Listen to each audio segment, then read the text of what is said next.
Kita baca dari YouTube. Marketing. Nama akunnya marketing. Pertanyaannya seperti ini, pendeta. Apakah agama itu jadi barometer untuk keselamatan masuk surga? Mohon penjelasannya, Pak Pendeta. Terima kasih. Sebelum saya jawab, saya mau menyampaikan bahwa semua jawaban yang saya sampaikan adalah menurut persepsi Alkitab. Jadi kalau ada ayat-ayat Alkitab yang bisa kita baca, semua referensinya kita landaskan pada Alkitab.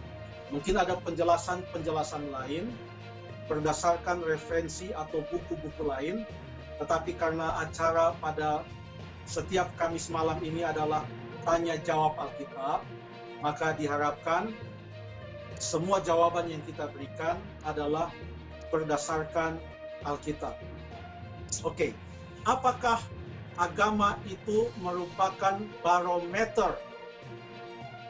Barometer apa tadi? Barometer keselamatan masuk surga. Atau masuk surga. Barometer keselamatan masuk surga. Iya. Kita jawab berdasarkan Alkitab. Oke, kita buka dalam Matius pasal yang kelima.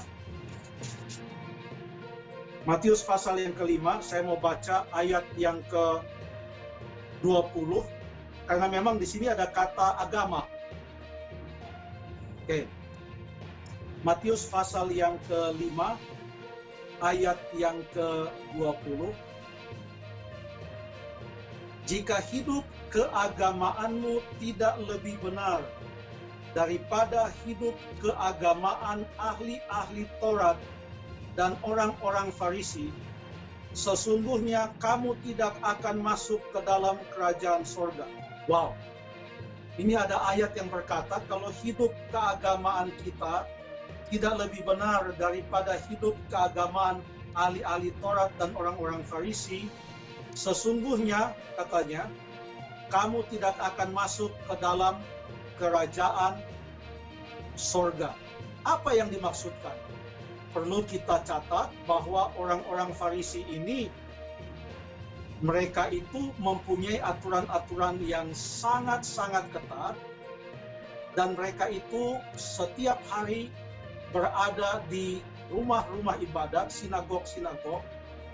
Kebanyakan mereka adalah pengajar-pengajar kitab Taurat, untuk memastikan bahwa orang Israel tidak akan melanggar hukum Taurat sehingga mereka akan dibuang lagi seperti dulu mereka dibuang ke Babel.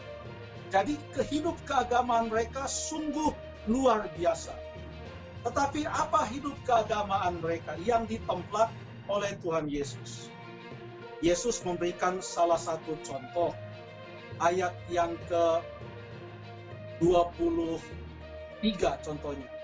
Sebab itu jika engkau mempersembahkan persembahanmu di atas mezbah dan engkau teringat akan sesuatu yang ada dalam hati saudaramu terhadap engkau, tinggalkanlah persembahanmu di depan mezbah itu dan pergilah berdamai dahulu dengan saudaramu, lalu kembali untuk mempersembahkan persembahanmu.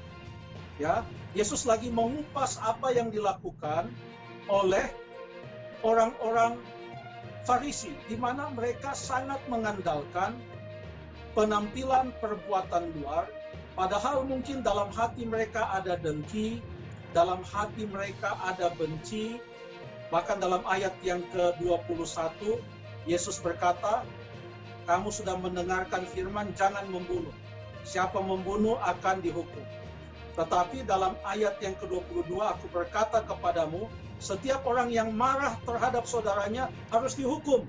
Nah, Yesus mau mengatakan, orang Farisi yang penting tidak membunuh. Kalau dia marah, boleh. Contohnya, mereka marah terhadap Yesus, bahkan rencana untuk membunuh Yesus. Perbuatan luar mereka adalah bukan perbuatan yang didorong dengan kasih mereka kepada Tuhan Yesus, tetapi untuk mempertahankan diri mereka bersih, sehingga mereka bisa dibenarkan oleh perbuatan mereka. Nah, kalau hidup kita katanya tidak lebih benar dari hidup orang Farisi, artinya kalau hidup kita itu juga hanya mengandalkan perbuatan kita secara luar, tetapi hati kita tidak bersih, jangan harap kita akan masuk ke dalam kerajaan sorga. Dalam Matius 23, Tuhan Yesus menemplak habis-habisan orang Farisi. Bahkan sekali dia katakan, kamu seperti kubur yang dilabur putih, tapi di dalamnya penuh dengan tulang belulang. Apa yang perlu ada di dalam hati kita? Satu-satunya cara adalah membiarkan Yesus tinggal di dalam hati kita. Yohanes pasal yang ke-15 mengatakan, tinggallah di dalam aku dan aku di dalam engkau, maka engkau berbuah banyak.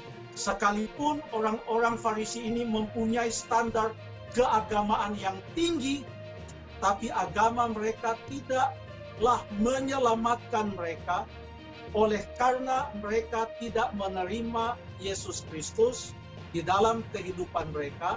Mereka tidak percaya kepada Tuhan Yesus Kristus sebagaimana diajarkan kepada mereka, sehingga jasa darah Yesus yang menyelamatkan orang berdosa tidak menjadi bahagian mereka.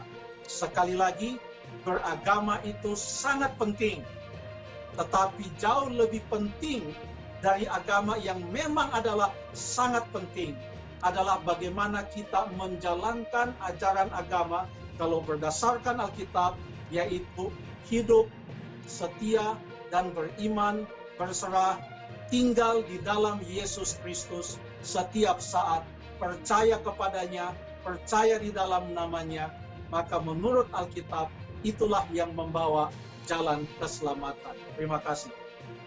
Oke, terima kasih Pendeta atas jawaban-jawabannya yang sangat mencerahkan. Semoga yang bertanya dapat jawaban sesuai dengan Alkitab. Betul sekali, Jeffrey.